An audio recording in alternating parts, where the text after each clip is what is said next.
This is Optimal Finance Daily, episode 1426. Stop the House Shaming, People, by J Money of budgetsaresexy.com. And I'm your host and personal finance enthusiast, Diana Merriam. This is a show where I read to you from the best personal finance blogs on the web, with the author's permission, of course. Do you have a question you'd like answered here on the show? Go ahead and send it over to finance@oldpodcast.com and you will hear from me soon. Even if your question isn't answered on a Q&A episode, I do my very best to answer every email. But for now, let's get right to it and continue optimizing your life. Stop the House Shaming, People, by J Money of budgetsaresexy.com.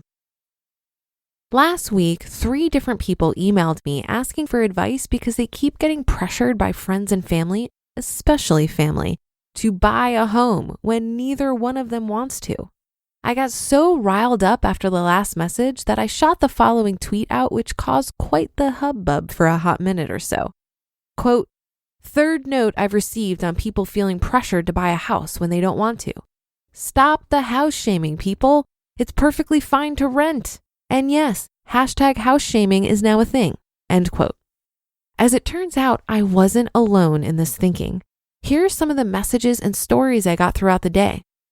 Quote, "Being already buried in a ton of debt didn't even shield me from the house shaming. It doesn't stop. The stress of getting out of my existing debt has soured me on taking out a mortgage, so I've developed Teflon skin about it now." From Double Debt Woman. Quote, "This is so true. Everyone wants you to buy a house, but guess what? Only you are paying for it. Your rent is the most you'll pay per month for shelter while your mortgage payment is the least. Taxes, renovations, repairs, taxes. Homeowners have costs beyond a simple rent payment." And that was from Squat Fox. Quote, "Keep preaching this message. A house does not make you wealthy. Wealth and net worth makes you wealthy. Can a house purchase be a good part of a financial plan? Yes. Is it essential? No. You need a roof over your head. I know lots of winners who rent. Lifestyle choice." That was from Build F Muscle.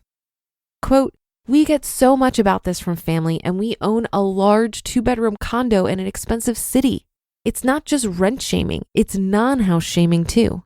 That was from Lee Perfin. Quote, "We pay a ton for a furnished rental and we're happy as larks. Amazing neighborhood, awesome landlord, amenities we'd never pay on our own, like a saltwater pool, hot tub, professional home gym, chickens, and 0 responsibility. Freedom." That was from Hardly Warkins. Quote, "I was totally hashtag house shamed into buying my house way back when.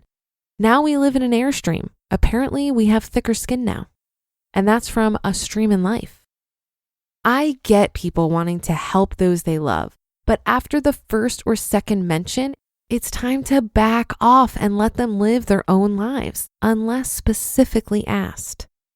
We all know what you would do in our shoes, but you're not in our shoes, and you don't fully know our situation or dreams or desires either. You see a sliver of it, but fortunately, there are many different routes to happiness. And for what it's worth, I'm not even against home ownership at all. I actually think it's an enormous benefit to people, and I give everyone mad respect for going after it if that's what they truly want in their lives. And even more so for paying it off early. The takeaway there, though, is what you truly want in your life. And spoiler alert, not everyone wants to own a house or have a car, bicycle, iPhone, video game, kids, wife, dog, or TV. There's plenty of stuff to occupy and improve our lives. And thank God we live in a country that affords us such freedoms without fear or worry of incarceration. We should be so lucky. So please, for the love of all things holy, stop the shaming. Stop shaming people into buying homes when they're not ready. Stop shaming people into buying new cars if they don't want them. Stop shaming people into going to college or not going to college. Stop shaming people into saving instead of going out partying or traveling with you. Stop shaming people into not retiring early if they've been smart enough to figure out how. And just overall, stop shaming people into anything else they've consciously chosen to do in their lives, regardless of whether you approve of it or not. If you see someone making a mistake, say your piece and then let your loved ones figure it out on their own. If they choose wrong, you'll be there for them when they come back asking for help. And if they choose right, then maybe consider reassessing your own views and see it as an opportunity to grow yourself.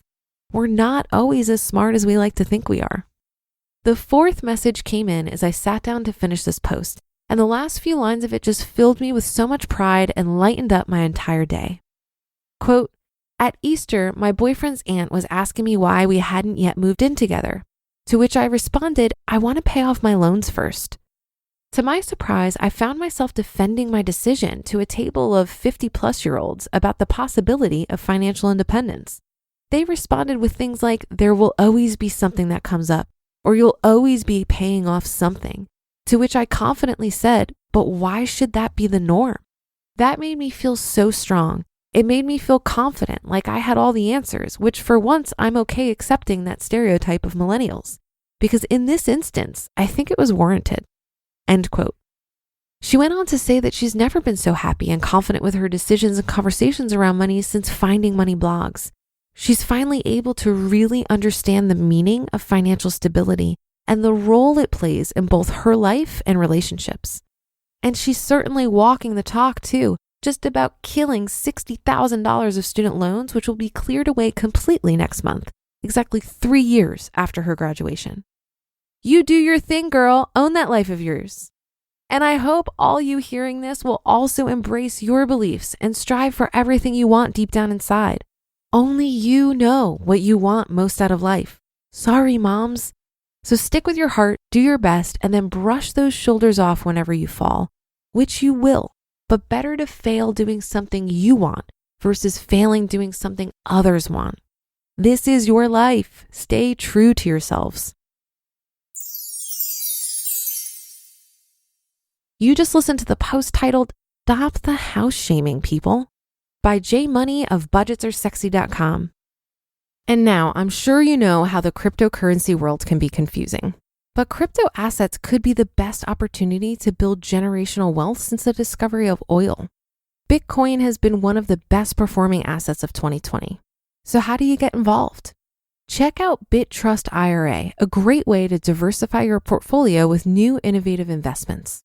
BitTrust IRA helps you add cryptocurrency to your portfolio, both seamlessly and securely. And it's super secure. BitTrust IRA stores your private keys in nuclear bunkers with military-grade encryption. It's easy to use. They have a 24/7 trading platform with no minimum investments and unlimited trades, plus a team to help guide you along the way if you have any questions, and with the lowest trading fees in the industry. Go to BitTrustIRA.com/OFD today to learn more. And for a limited time, BitTrust IRA is waiving the signup fee for OFD listeners, a $50 value. That's BitTrustIRA.com/OFD. BitTrustIRA.com/OFD. And I have that linked in this episode's description. I kind of wish J Money ended this rant with one of my favorite sayings. You do you, boo-boo. As challenging as it is, I think it's important to remember that other people's opinions of us are simply none of our business, just like our money decisions are none of their business. This post reminded me of an email exchange that I had with a listener the other day. She was struggling with her mother's disapproving of her plans to retire early. Her mom felt that she was in her prime working years and even threatened to remove her from the will because she associated retiring early as having a weak work ethic. While this seems a bit extreme, I think it demonstrates how hard it can be to choose an unconventional path and potentially disappoint the people we love. But here's the thing, as tough as it might be to disappoint other people, the only thing worse than that is disappointing yourself. It's your life, and ultimately you call the shots. I think it's really hard to navigate other people's opinions when you decide to take an unconventional route. But it might help to remember that their disapproval says so much more about them than it does about you. This can be particularly tough when it comes to the opinions of our parents. Our parents are the first people we ever seek approval from when we're kids, so it's pretty much ingrained in us to want their support. Their concern may be rooted in worry for us, even if their opinions are rooted in misguided assumptions. When you don't understand the math behind early retirement and how it's even possible, it's very easy to dismiss it. Many people also think if you're not working in the traditional sense for an employer, you may end up aimless and unhappy. I suggested this listener explain to her mom that she's been diligent about the numbers, and so there's no financial reason she needs traditional employment. And by not working, she's able to invest her other two most valuable resources, her time and energy, into the things she truly values. Early retirement is a huge accomplishment. So it's possible that if her mom understood it better, she'd actually be proud of her daughter's impressive work ethic. And that should do it for today. Have a happy rest of your day, and I'll see you on the Thursday show tomorrow, where your optimal life awaits.